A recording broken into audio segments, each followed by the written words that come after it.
Let me just give you 5 quick items to make sure that you get the maximum result. Real simple. I'm going to do it real quick because we got to finish. The difference in people, the difference in performance, the difference in the final result, the outcome. Is it usually dependent upon skill? Is that what makes one person better than another? Yes or no? How many have seen someone with unbelievable innate skill get wiped out by an athlete, a person, a business individual who clearly had less skill? How many have seen this happen? Say aye. It's our ability to maximize. We said on day 1, leaders are what transform organizations. You want to grow this company, you want to transform this company, leaders do it. A leader doesn't mean everybody else follows you. It just means that you have a higher what? A higher standard than anybody else does. What'll make you the leader is when you have a higher expectation, not of other people. Anybody can do that. Of whom? Of yourself. So if you want to know what does it take to take things to the highest level, what's going to take to change my business permanently, not temporary, you can go home and you can install some of these strategies, skills, tactics, tools, insights, and see a significant change. But if that change is going to be a lasting company of value that keeps growing, then the things you've learned here have to become the standard for your organization, not something you did for a period of time. Whenever you look at somebody and say, why are they more successful than anybody else? It's always because of step 1, they've raised their standard. If you go back home and you want to change your life in any way, personally, professionally, or your company, as boring as it sounds, as stupid as it ain't sounds, you might say, I spent all this time, this energy, this money, and you're going to tell me to raise my standards? Yes. Because even though that's not sexy, it is the only thing that creates lasting change. You can go on a diet and you can lose weight, but what will that person eventually do? They'll go where? Back, unless they raise their standard. Now that sounds so trite and stupid and positive thinky or old school, but the truth is it's the truth. So maybe I can language it in a way that's more compelling to you or more simple. What does it mean when we say raise our standards? It means you turn your shoulds into musts. The difference in people is that they turn their shoulds into musts. The things that you used to say I should do, you do your shoulds when it's convenient, when it's comfortable, when it goes your way. But when something is a must, not to other people, but a must to you, do you find the way to get it done, yes or no? So the difference in people is what's their must, or another word for that is what's their standard. Every person in this room right now, our bodies are a reflection of our physical standards. They are not a reflection of our desires. Most people have a desire for more energy or a better body or a stronger body or a more fit body. We don't get our goals, we get our musts. The ones that are the musts become how you are. And guess what? It shows up in your rituals. When it's a must, you have different rituals, different things you do consistently when you must have your body a certain way than you should or you'd like to or you ought to. How many thought I'm talking about here? Say aye. So whether we want it or not, the only way to change your body long term is change what the must is for you. Now, I'm not telling you what it should be. Who the hell am I? I'm just saying maybe it's time for you to take a look. Because many times you set the standard a long time ago, or you lost the standard completely because most of us base our standards by our environment. Who you spend time with is who you tend to become. So if everybody around you is gaining a little weight, or everybody around you is constantly tired, after a while, even if you had high energy, you don't want to make fun of them or tease them or make them feel bad. So gradually, subconsciously, you lower your own standard just a little bit. And that little bit is that old metaphor, overused but true. You take a frog and put him in boiling water, what's he going to do? Jump right out. But if you put him in and turn the water up real slowly, over time, it'll boil to death. That's most people's lives, isn't it? And it's usually because you haven't remembered the power of who you spend time with. Who you spend time with is who you become. So one of the things that's great about this 5 days is you found people from all over the world who are all absolutely committed to go day and night and day, literally, sometimes with food, sometimes without, but whose standard was, I'm here to maximize who I am, what I'm about, what I'm going to take home, what I'm going to create. That raises your game. Remember, play against somebody you're better than, your skill's going to go down. Play against somebody better than you, just to stay on the court, the game has to go up.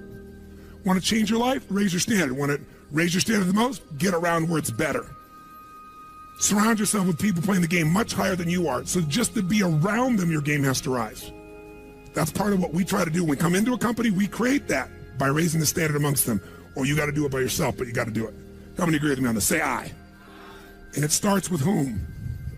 It starts with us. So raise the standard. I remember when I met Michael Jordan for the first time, and it was while he was still with the Bulls. And I asked him, I got a chance to do some coaching a bunch of people, and I think I introduced him because of this. And I said, Michael, I said, how is it you do this? I mean, you're the best that's ever lived at this stage. Got to ask the same question of Wayne Gretzky. And interesting, Wayne Gretzky, I had read someplace and he gave me the same answer. I asked him the same thing. You're not the fastest. You're not the strongest. You're not, you don't, how is it you're the great one when you're not the fastest, the strongest, the quickest? And he said, well, Tony, I appreciate the compliment, but he said, I think one of my advantages is most people skate to where the puck is and I skate to where the puck is going. The power of what? Anticipation. He knows the pattern. With Jordan, his standard was, I asked him, he said, Tony, everybody, I said, what makes you the best? Is it natural ability? Is it talent? Is it skill? Is it God-given? Is it strategy? What is it? He said, Tony, I think I can say this to you without it sounding like hyperbole. He said, I have got unbelievable natural skills. But he said, study my history and you'll know why I am who I am. I did not make the high school varsity team when I was a sophomore in school. High school, I got cut. He said, I had a lot of natural talent, but the greatest gift of my life was a coach who said, you're not on the team. And I looked at him, I laughed at him. I said, you got to put me on the team. I'm the most talented guy out there. He said, no, you're not. He said, you have a lot of natural talent, but you have no heart, no absolute commitment, no real drive. You're not on my team. And it just crushed him. And finally he negotiated and he said, look, you want to be on my team next year?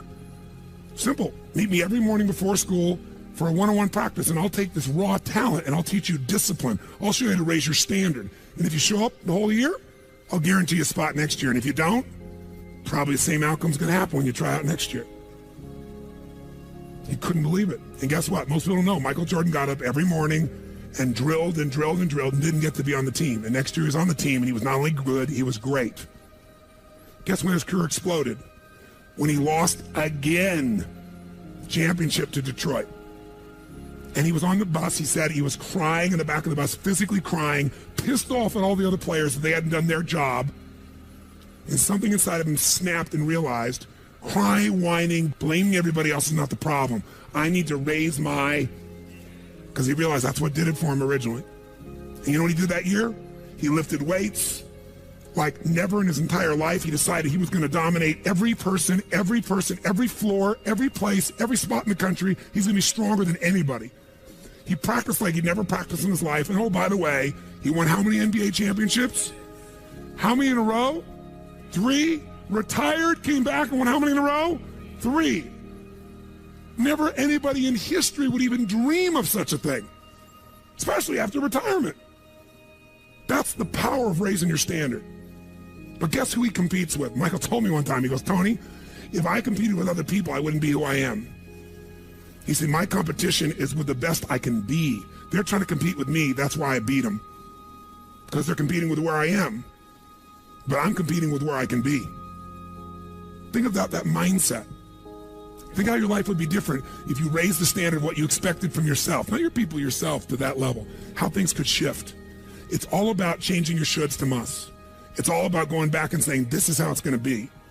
It's like when Gary Vee was here and he was guys were saying, man, I'm working so hard, man. I work from 9 to 6. He goes, yeah, what are you doing from 8 to 2? 8 p.m. to 2 a.m. That's when you master your craft. I always say to people, it's what you practice in private that you'll be rewarded for in public. People say, oh my God, you have this great ability, this great skill. They didn't see all the hours. This class, this course, I know tons of the stuff like the back of my hand. But if you talk to my team who's exhausted, they'll tell you we're up to 4 a.m. almost every night. To be able to figure out how to provide for you a life cycle and get it to be real so you can think about Nike and give you accurate information about when did they really get to young adult, when they fall down. We had to make phone calls, read financials, do all kinds of stuff. We did all that stuff. We were doing all these things and we accomplished so much, and I figured out how to make it even better. That level of commitment is what makes you great at what you do and gives you that little edge that makes you stand out from everybody else.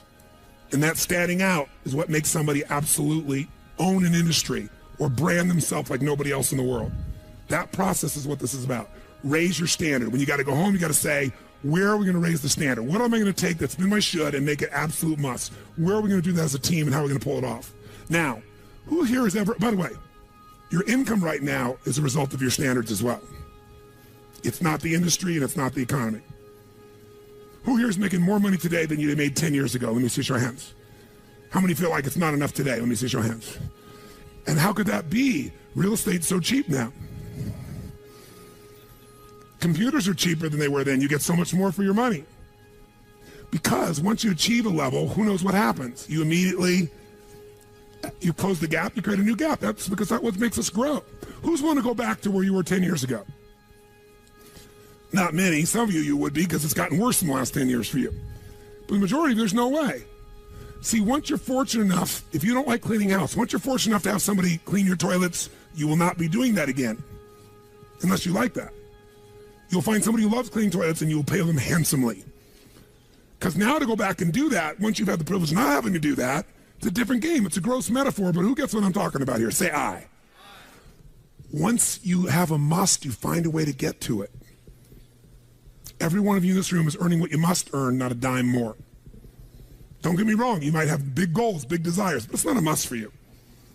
Because even when the economy crunches, if it's a must, you will find the way. How many agree with me on this? Say I. See, when it was a must for me to get at one level, I did. I remember it was a must for me to finally make $1 million a year. I had my son Jarek going to be born. I swore I would never have a child unless I was financially set, and I wasn't financially set, and he was on his way. I went from $38,000 a year to making $1 million a year in the next 12 months.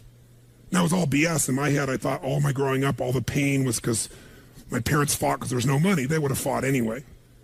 Because I believed that, though, I raised the standard, made it happen. And then I made $1 million a year for 7 straight years. Even though I built 5 more companies, even though I was helping more people, I made the same amount of money. Guess why? That was my must. At some level above that, seemed greedy. Now, it wasn't like I had this incredible lifestyle. I owned a magical home. I had this place called the Del Mar Castle overlooking the ocean in Del Mar, California. But I was on the road, staying at the Ramada Inn in Milwaukee with shag carpeting and smelly, dead animals on the wall on my birthday. And my maid, she's back at home in the castle going, "Oh, Mr. Robbins, happy birthday.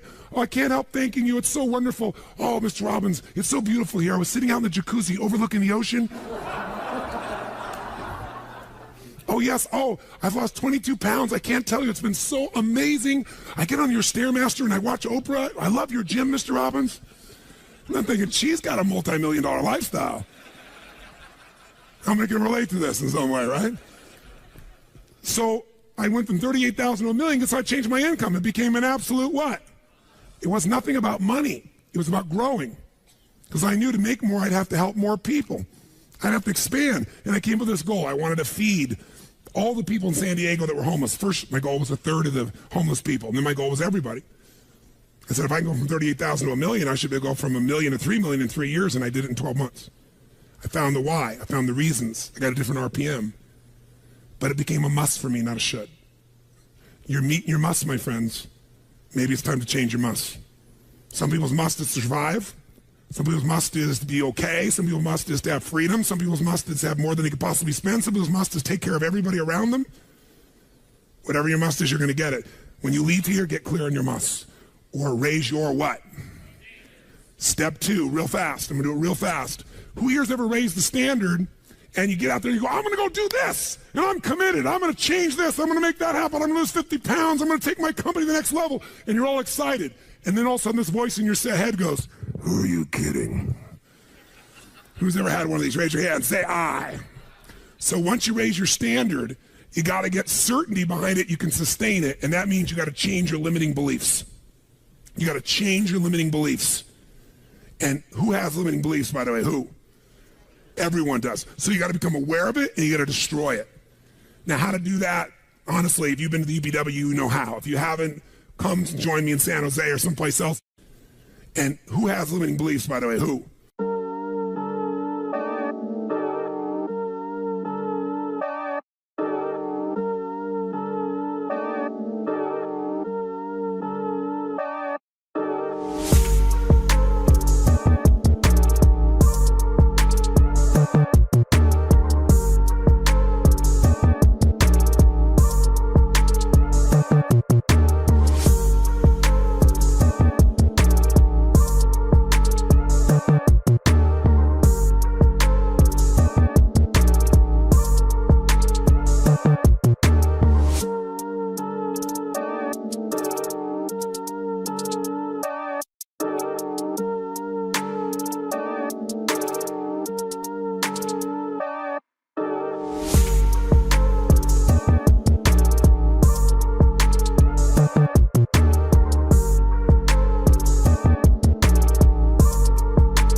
that waiting on me. Haters think they gaining on me. Sitting in purple rain and folding origami. Oracles surround me, each one more astounding. Still handle my biz. Just got a channel climb up to the level. The damage I really can make is a trip. Doing figure eights. Ace, are you coming back now? But it's way too late. Just tryna be grateful, just tryna be great. Yeah, and one thing it taught me is this is the moment to get it. So have faith and don't hesitate. Where my bad girls at? Bad girls at? From the front to the back, front to the front to the front to the front to the front. But it work right now, work right now. Put it work, let me see, put it work. Put it work, let me see, put it work. Work. Put it work.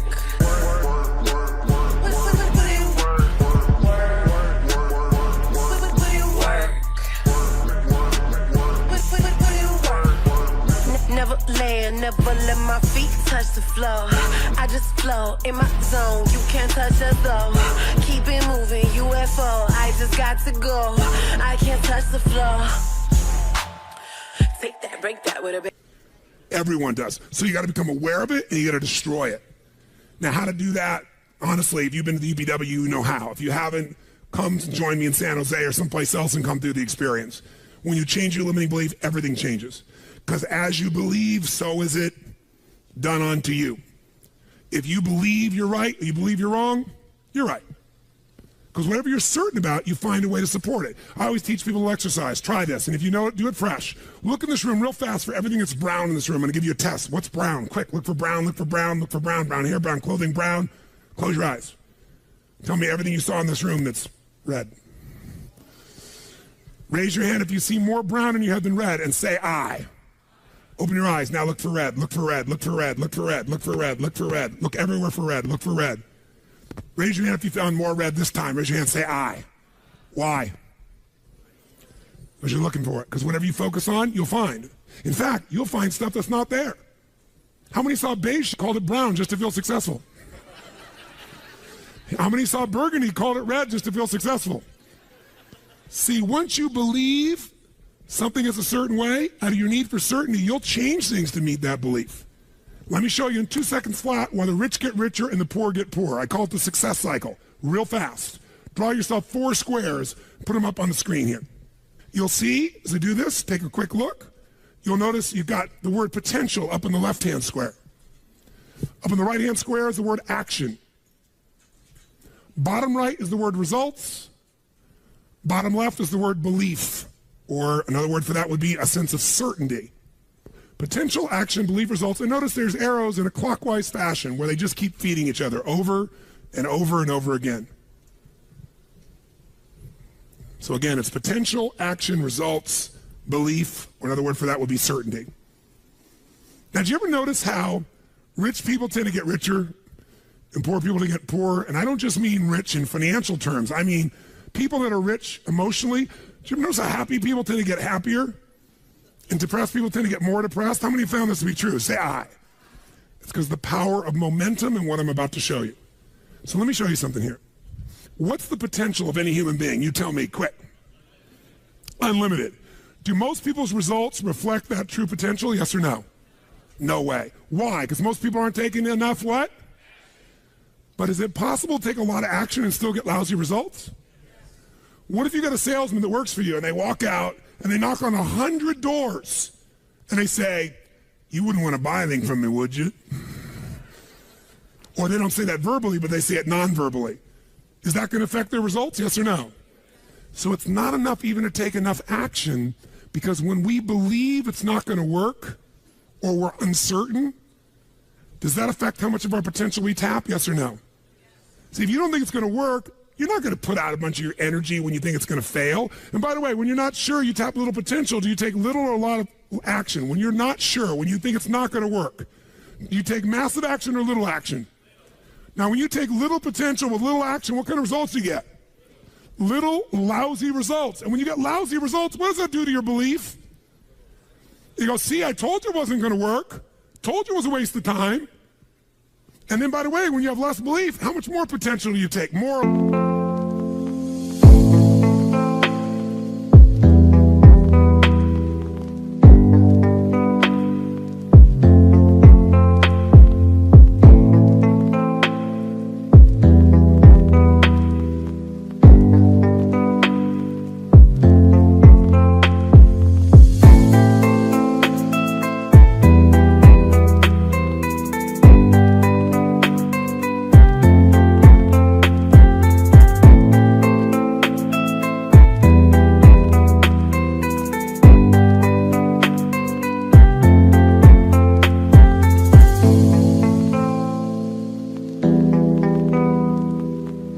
less. If it's possible, you tap less potential, more or less action. Less. And what happens to your results? They get even what? And now they got worse results. What's that do to your belief? And by the way, now you see the current economy. Isn't it true?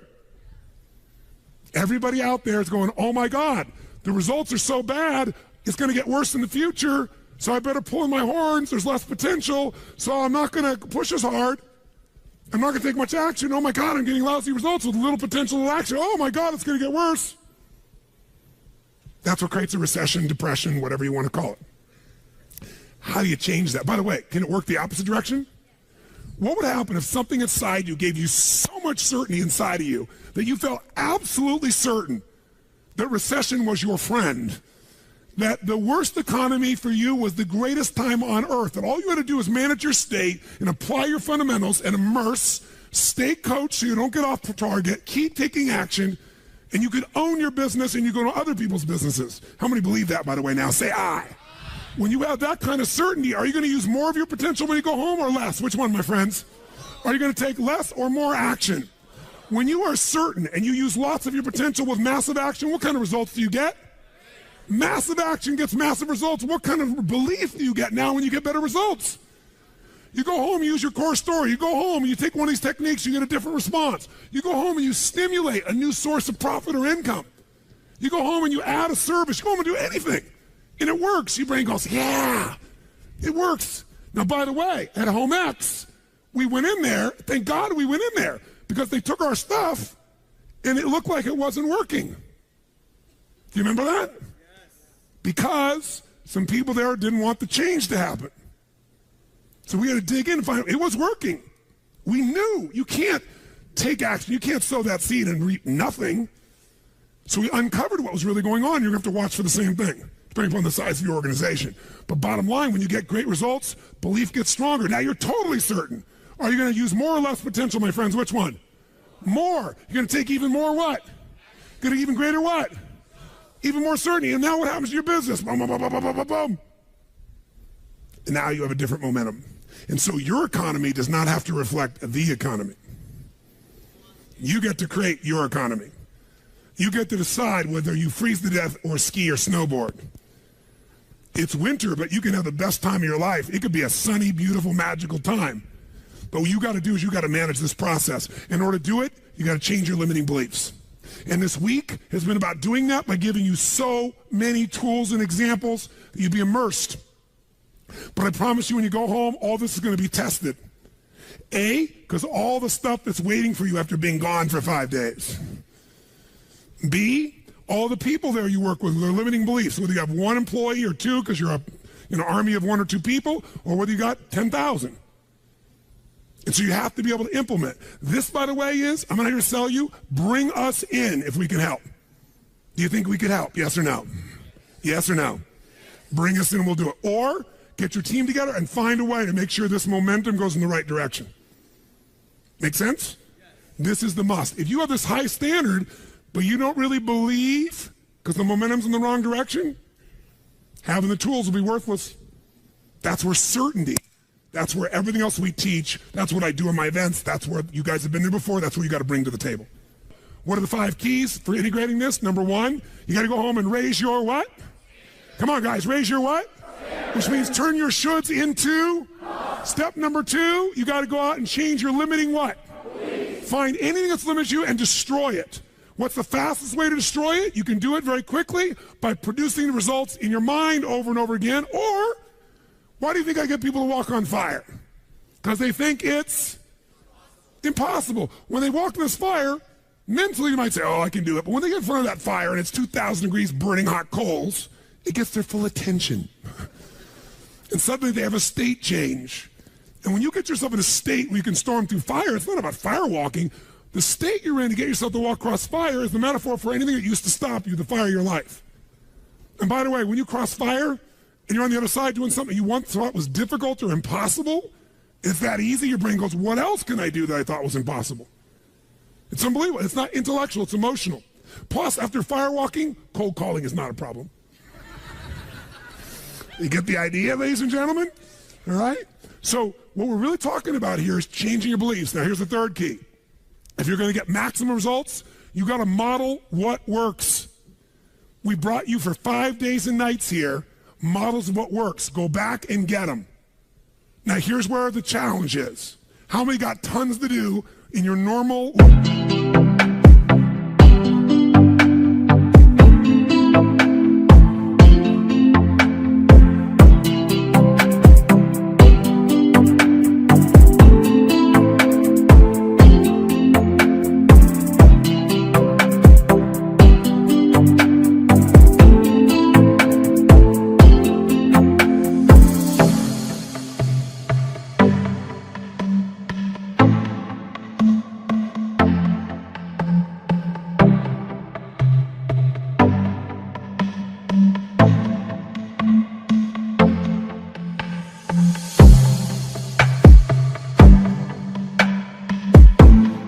List of things to do when you go home. How many got a lot to do? Say I.